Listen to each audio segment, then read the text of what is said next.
Now, you go back to Nakuru today, all it's insults between who and Susan Kihika has done this and the president has done this. It's the normal things that the opposition does, and mobilization and all that.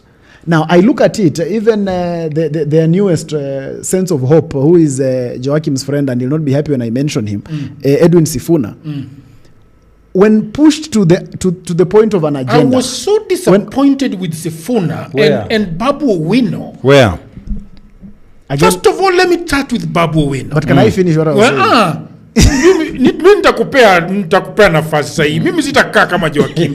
I was very disappointed with Sifuna and Babu Owino. Number one, Babu Owino has been given prime time news at 9 with Jeff Koinange to talk about how they want to change this country. What did he do? He got into a squabble with Raymond Omolo, who was not in the studio. And I was so disappointed. You look at Sifuna on Fixing the Nation in the morning. He's asked, what do you want to do? Sifuna says that he's not into shiny things. Number two, he opens the Constitution and talks about constitutionalism, the preamble. He's talking about people, freedom. I mean, Sifuna was in Kakamega, flew to Kisumu, went to Kakamega, came back to Nairobi, went and slept on his bed. Nobody attacked him. Okay? We were in Kitengela, even though tear gas was thrown, one person unfortunately died. I mean, we can talk in this studio and talk about Ruto. Go back home. Instead of Sifuna is being asked, what are you going to do for Kenyans? He's opening the first page of the Constitution and talking about, in my head, I'm like, this is a student of Orengo who does nothing but talks about the Constitution every day. Look, this guy called Orengo, who is the patron of the Sifuna movement, for lack of a better word, has nothing in CIA. As a matter of fact, Joaquin, before you jump into it, because I know you are agitated. But I'm not agitated. I not finished. Yes, you're not finished. And I'm going. This is a very good round. We are coming back. Yes, and he talked about. I was like, you have the opportunity to talk about what you want to do in education. What do you want to do in health?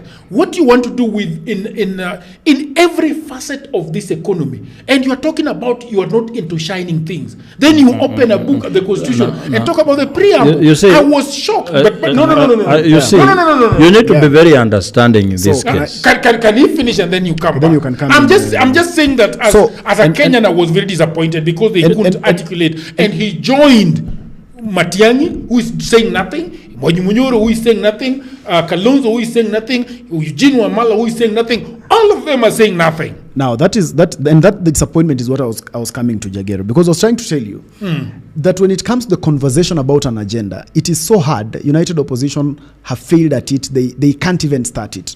Now, whereas there was new hope, and someone could feel like, okay, now let us hear what the young ones have to say about this.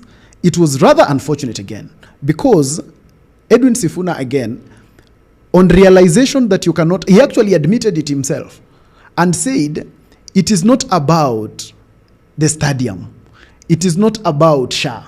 It is not about, meaning he is admitting that, look here, President Ruto has actually done all these things. And that's why I'm saying then it's not about them. So where has he run to for refuge? He says now it's about the software. It's about the preamble of the Constitution. It's about morality. So it makes the person who wants to follow him ask himself, wait a minute. So when it's about constitutionalism, wouldn't it then be better for you to be the president of the Law Society of Kenya? Or wouldn't it be better then for you to be the Chief Justice? And if it's about morality, haven't we left that question to pastors outside there? Are you running for president so that you can be able to become a pastor, or so that you can be able to become chair of the Law Society of Kenya? Now that becomes the cornerstone of the problem, because in reality, I'm about to go in reality, as I finish, I'm about to. In reality, as I finish, Jagero, Kenyans have moved on from the politics of the census of tribes. That is one. Two, Kenyans have moved on from the politics of us versus them. They are not buying that bullshit. Kenyans are buying an agenda.